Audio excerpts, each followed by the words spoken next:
You had a night to sleep on it. I guess Yeah. it's just when you flush and turn the page. Yeah. I mean, I think you have to do that almost right after the game, like the players do. I mean, the coaches, we get up, we rewatch the game like we did this morning, and kind of get some perspective and get a plan for the things we want to fix. I think after you play a game like that, the danger is, you want to. There's so many things to fix that one thing just kind of bleeds into another. We didn't have very many good parts of our game last night, so and the whole group was off a little bit.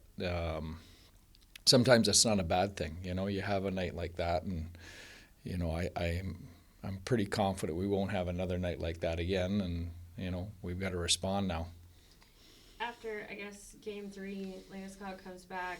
Mm-hmm. There's a lot of emotion in the building. Do you think some of what kind of contributed to that offness is you came off of this incredible back-to-back overtime wins, and maybe it's just a little bit of an emotional kind of drain? Yeah, sure. I think there's always, anytime you get a lead in a series, there's always a human nature reaction, of we can take a deep breath here and relax a little bit. We're up in the series, and when you're on the other end of that, like when we were down, 1-0, there's a desperation level to your group that amps up. That's why these series, it's very hard to beat a team 2 or 3 in a row, because those levels, offset each other, depending on the situation. Is there anything that surprises you so far through 4 games? Not really. You know what? I think. I think if you had told me at Christmas we were going to go into the first round of the playoffs against Colorado with their team, and we were going to be without Heiskanen and Robertson, and we'd be 2-2 coming home, with home ice advantage, I think I would have been pretty happy with that. So, I think. Sometimes you have to have that perspective that, this group's battled pretty hard under some pretty serious adversity, and we're in a pretty good spot. Did you learn anything about Miro in the time you got to see him working out there? Did you see steps going forward at all? Yeah, he's taking steps, but it's status quo right now. Yeah. Just possibility day to day for I would call him day to day. He's doing a little bit more every day, but that nothing's become imminent. Guys in the lineup, some of your top guys, is now kind of the time when you'd like to see them start stepping up? Yeah, I think everybody's looking for that. I think they got that from their key guys last night. They went to a different level.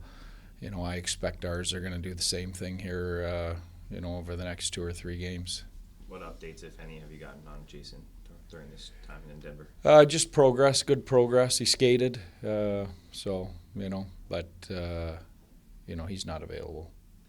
As you think about, you said now it's a best of 3 and you have home ice. Mm-hmm. You worked all season to get that advantage. What does it mean to your team to be able to go out and have that? Yeah, well, I've said I don't think it's as important until you get to a Game 7 or late into a series like this. The fact that you've got it's a 2 out of 3 and 2 of the 3 are in your building. I think, it becomes important. So, especially considering we're a good home team, we have been all year, and, and I think it's also nice to have that crowd behind you. It's obvious, we're not feeling great about last night. We're coming home, and our home crowd always gives us a good boost of energy. After you had a chance to watch some things back and review it, did you see any signs of like a pushback from you guys later on in the game at all? No, not really. Does that concern you at all? No. No, our pushback will be tomorrow.